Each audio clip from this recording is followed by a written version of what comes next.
اور میرا جینا اور میرا مرنا اللہ کے لیے. ایک اصول سکھا رہا ہوں, بڑا اہم اصول ہے, اس کو یاد رکھیے گا.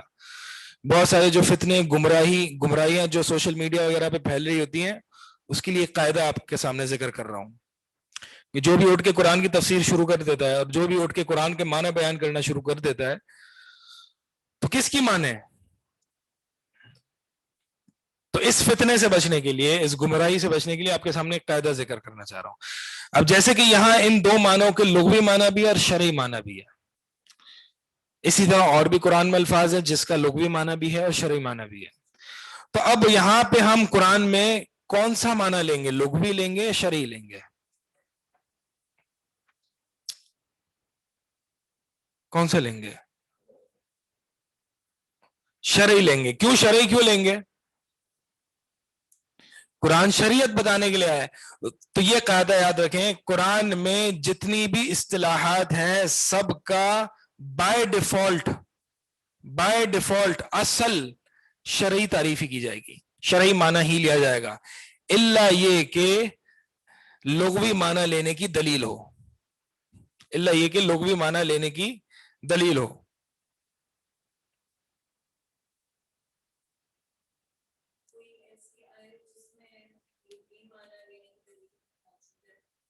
کوئی ایسی آیت جس میں لغوی معنی لینے کی دلیل موجود ہو؟ ایک سیکنڈ, وہی آیت ڈھونڈ رہا ہوں میں. ان الصلاۃ کا سکن لہم, ہاں سورۃ توبہ کی آیت ہے, خذ من اموالہم صدقۃ, اے نبی آپ ان کے مالوں میں سے بطور زکوٰۃ لیجئے, تطہرہم, جو ان کو پاک کرے گا, یعنی صدقہ ان کو پاک کرے گا, وہ تزکیہم, ان کا تزکیہ کرے گا, بہا وصلی علیہم,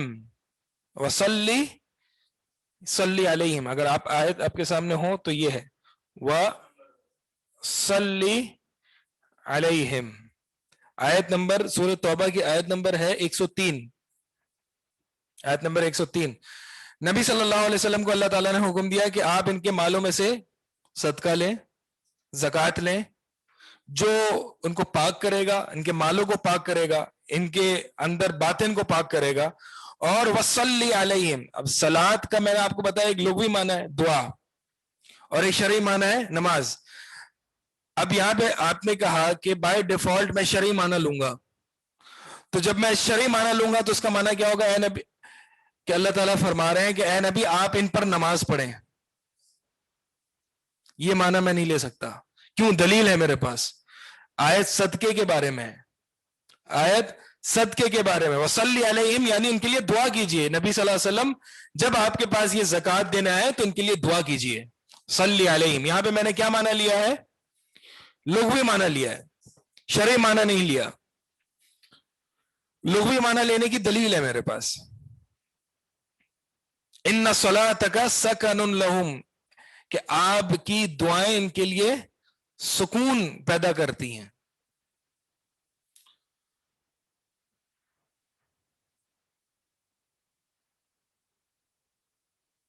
کیونکہ اگر میں یہاں پہ شرعی معنی لوں گا تو کوئی ربط نہیں ہے, یعنی آپ ان پر نماز پڑھیں, یہ کیا ہے؟ نماز تو صرف اللہ کے لیے پڑھی جاتی ہے.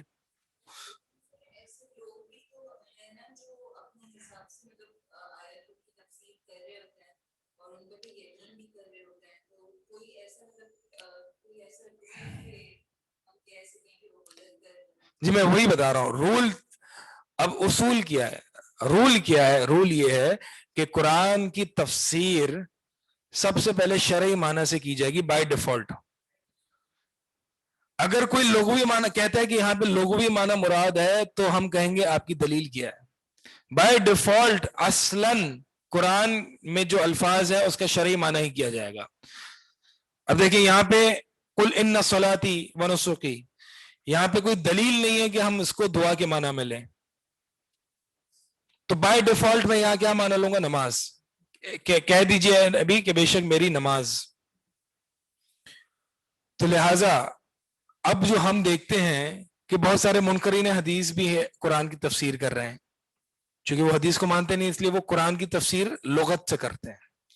بہت سارے آپ ویسٹرن سپیکرز دیکھیں گے جو قرآن کی تفسیر لغت سے کرتے ہیں اور اس کی لغت میں جاتے ہیں, اور پتہ نہیں کیا کیا نکال کے لے آتے ہیں کہ یہ دیکھیں جی پرلز نکال کے لے آیا ہوں اور میں یہ نکات نکال کے لے آیا ہوں لغت سے اور یہ اور وہ.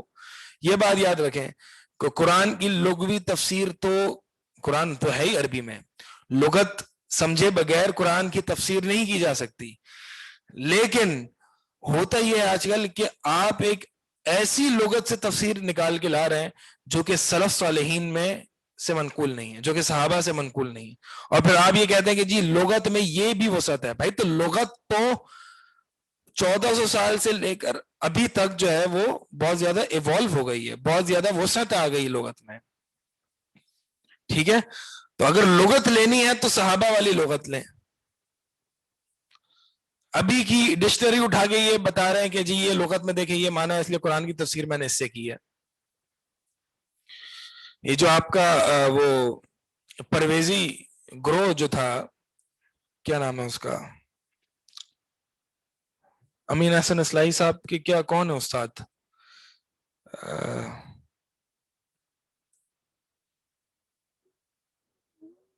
غلام احمد پرویز جی, تو وہ نماز کے قائل نہیں تھے, وہ نماز کے قائل نہیں تھے, نماز کی فرضیت کے قائل نہیں تھے. اب وہ کیا کر, جب جہاں بھی قرآن نماز کا حکم ہے اقیم الصلاۃ نماز قائم کرو, تو اس کو لغت کے معنی میں لیتے تھے. یہ صرف ایک مثال ہے, آپ غامدی صاحب کو سنیں تو وہ بھی یہی باتیں کرتے ہیں. ٹھیک ہے, جتنے اس طرح کے ماڈرنسٹ ہیں جو سن کو چر ہے, نبی صلی اللہ علیہ وسلم کے اقوال سے جن کو چر ہے, جن کو تاریخ کہہ کے رد کر دیا جاتا ہے, جن احادیث کو تاریخ کہہ کے رد کر دیا جاتا ہے, ان میں یہ بیماری آپ بہت زیادہ دیکھیں گے. ان میں یہ بیماری دیکھیں گے کہ وہ قرآن کی تفسیر اس لوگ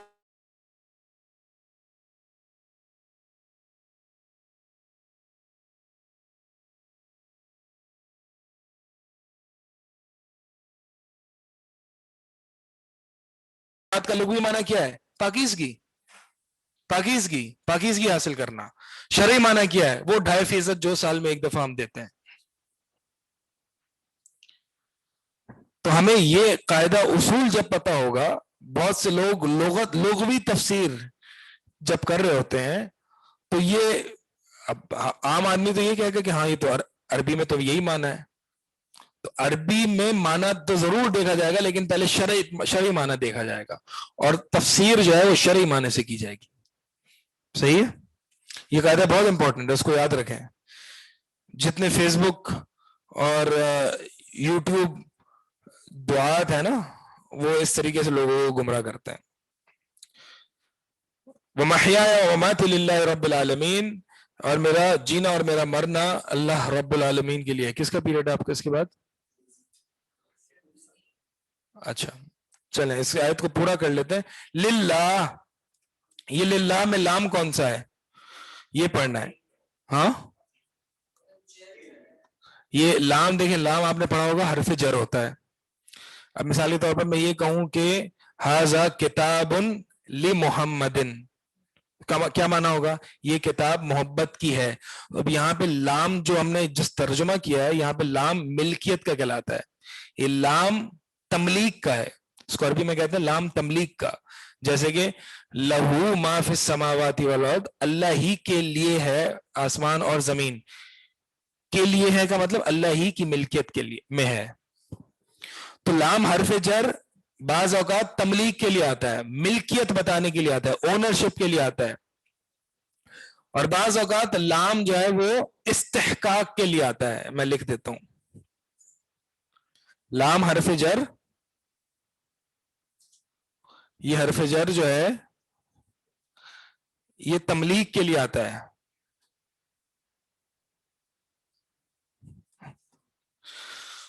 جیسے کہ ھذا کتاب لمحمد, وھذا کتاب لک, یہ کتاب تیرے لیے ہے. اور یہ استحقاق کے لیے بھی آتا ہے. کیا مطلب ہے استحقاق, یعنی خالص اسی کے لیے ہے, خالص اسی کا حق ہے. الحمد للہ, الحمد للہ میں لام کون سا ہے, استحقاق کا ہے. تمام تعریفیں اللہ ہی کے لیے خاص ہیں. استحقاق کا مطلب خاص ہونا, خالص ہونا, یہ ہے استحقاق کا مطلب. تمام تعریفیں اللہ ہی کے لیے خاص ہیں. نہیں, دونوں سیم نہیں ہے. تعریفوں کی ملکیت نہیں کہہ رہے ہم, تعریفیں اللہ ہی کے لیے خاص ہیں. ملکیت میں تو آپ اس کی اونرشپ قرار دیتے ہو نا کہ یہ اس کی اونرشپ میں ہے. اسی طرح لام فائدے کے لیے بھی آتا ہے, فائدہ بتانے کے لیے کہ ہاذا کتاب لکا, یہ کتاب تیرے لیے ہے. اس کا مطلب یہ نہیں کہ تیرے اونرشپ میں ہے بلکہ تیرے فائدے کے لیے ہے. تو لام فائدے کے لیے بھی آتا ہے, فائدہ بتلانے کے لیے بھی. بہرحال یہاں پہ میں صرف دو ذکر کر رہا ہوں کیونکہ اس آیت میں دونوں چیزوں کا تعلق ہے. آیت کیا ہے؟ قل ان صلاتی و نسکی و محیایا و مماتی للہ رب العالمین. آ رہا ہے بورڈ؟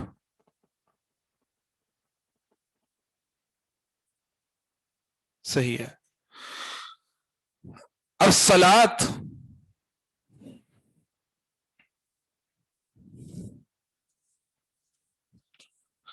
صلاۃ اور نسک یعنی نماز اور قربانی, نماز اور قربانی للہ. جب نماز اور قربانی للہ سے مراد کیا ہوگا؟ استحقاق. لام استحقاق کا لیں گے. تو جب یہ دونوں مراد لیں گے تو لام استحقاق کا لیں گے, یعنی میری نماز اور قربانی خالص اللہ کے لیے. لیکن جب میں محیایا و مماتی لوں گا تو یہاں پہ لام کون سا ہوگا؟ میرا جینا اور میرا مرنا, میری زندگی اور میری موت. لام کون سا ہوگا یہاں پہ؟ تملیک کا ہوگا. اللہ ہی کی ملکیت میں ہے. ان للہ, ہم اللہ کے ہیں. ان للہ میں لام تملیک کا ہے, ہم اللہ کی ملکیت ہیں. وَإِنَّ إِلَيْهِ رَاجِعُونَ. ٹھیک ہے, تو یہ قرآن کی بلاغت ہے کہ ایک ہی لام میں دو معنی ایک ہی آیت میں دونوں میں آ رہے ہیں. صلاۃ اور نسک میں لیں گے تو لام استحقاق کا ہوگا, اور محیایا و مماتی لیں گے تو لام تملیک کا ہوگا, اور یہ دونوں معنی اس لام میں للہ میں ادا ہو رہے ہیں. ٹھیک ہے, آپ کے اگلے جو استاد آ گئے. سبحان اللہ.